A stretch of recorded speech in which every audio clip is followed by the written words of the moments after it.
దాని గురించి పూర్తిగా చెప్తారు శర్మ గారు. సహజంగానండి ధూప్ స్టిక్స్ ఇప్పుడు మీరు చెప్పిన విధానంగా క్యాన్సర్, క్యాన్సర్ ఇలాంటి చాలా డేంజరస్ వ్యాధులు వచ్చే అవకాశం ఉన్నాయి.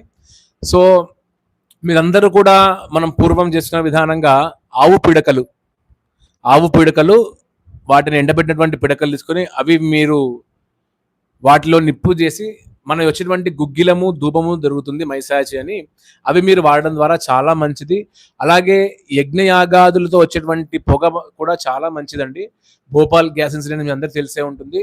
ఆ భోపాల్ గ్యాస్ ఇన్సిడెంట్ జరిగినప్పుడు ఎవరింట్లో అయితే ఈ యజ్ఞం జరిగినది ఆ ఇంట్లో వాళ్ళకి మాత్రం ఎటువంటి ఆపద రాలేదు. సో సాధ్యమైనంత వరకు మనం కూడా యజ్ఞయాగాదులలో పాల్గొని ఆ యొక్క పొగ, శ్రేష్టమైనటువంటి ఆ పొగను అందరూ కూడా ఆస్వాదిస్తే మన శరీరంలో ఉన్నటువంటి నెగిటివిటీ అంతా కూడా తొలగిపోతుందమ్మా. సో ఆర్టిఫిషియల్ మనకి ఎందుకు, న్యాచురల్గా దొరికేటువంటి ఇంగ్రీడియంట్స్, న్యాచురల్గా దొరికేటువంటి ఈ పిడకలన్నీ మన దగ్గర ఉన్నప్పుడు మీరు వాటిని ఉపయోగించి ధూపం చేసుకోండి.